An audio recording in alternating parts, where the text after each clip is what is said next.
When I started performing professionally in the mid-1990s, I absolutely loved the classics, in particular the classic Invisible and Brainwave decks.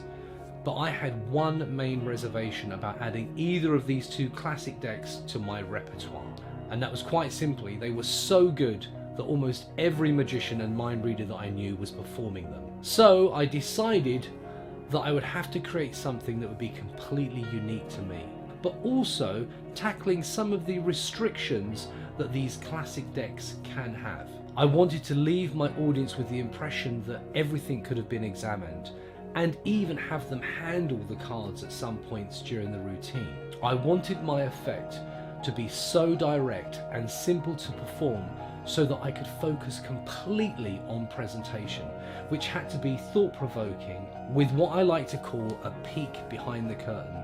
In my experience, modern day audiences absolutely love the notion of finding out a little bit about how we do what we do. But then after leading them up the garden path with a completely impossible memory demonstration, I wanted the plot twist. To leave my audiences completely baffled with nowhere to go. A deck of cards is undeniably mixed by the performer and memorized in apparently seconds. Various audience members are then asked to randomly generate a playing card. The performer, using his memory techniques and recall, is able to name one position in the pack of cards, where the performer then slowly and fairly deals down to that one card in the pack, turning it over to reveal that it is the randomly generated playing card, thus proving that they did in fact memorize every single card in every single position. But then the plot twist comes, with the performer confessing that this had nothing to do with memory and everything to do with influence, at which point every other card is turned over by the performer and the audience member by the side of them, revealing that every other card in the pack was in fact a joker. The only card that ever existed is the randomly generated card they named earlier.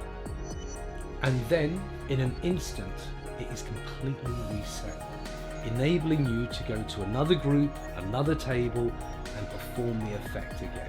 I have been performing Solus for over 20 years, with hundreds of performances at the prestigious Magic Circle headquarters in London. I have performed Solus close-up mix and mingle, from table to table, in parlour performances, private dinner parties, and even on stage. Solus has served me well, and I am truly honoured and delighted to finally be sharing with you my thoughts on the single card revelation. Welcome to Solus.